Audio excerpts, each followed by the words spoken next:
जय हो। दिलवा के बढ़ल बा हमर दर्दिया कि तू जाइबू ससुरा तो हम कहाँ जाइबू हो। ये जानू दे दो जहरिया हम खाके मर जाई हो। लेकिन अभी ठंडा के दिन बा तो ठंडा स्पेशल कुछ हो जाओ। एगो औरत के पति के इहे जाड़ा के दिन में ठंडा लगता, अब पत्नी बारी उनकरा घर में घेर लेवा तो का कहत रे पति का कहत रे कि पुन कर गोरी गो और की होई बारी धर्म करा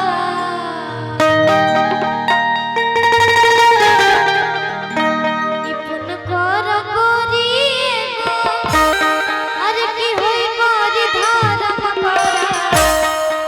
आगे कोना भाव में कहेगा कि कर रजाई हम हल्का में ले लो कि कर गोरिया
वायरल कराए वाला यूट्यूबर भैया जी बनी जा।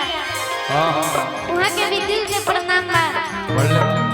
इहे हमर वीडियो चढ़ा के हमरा के मतलब इतना हमर पहचान बनैनी, मतलब जितना कहे उतना कमे बा। बढ़ले बाबा आगे के पति कहत रे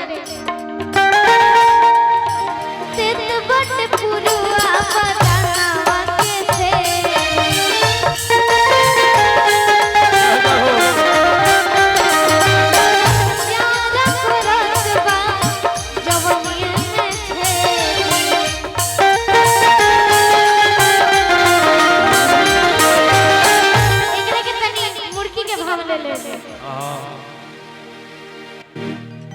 कैसे कहेगा धार का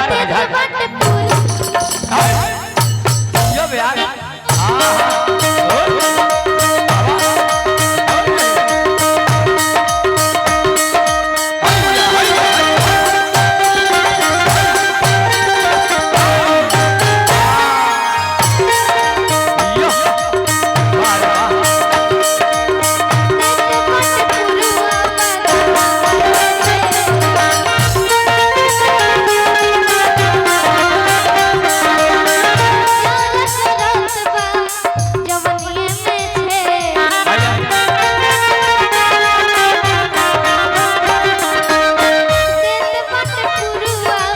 अब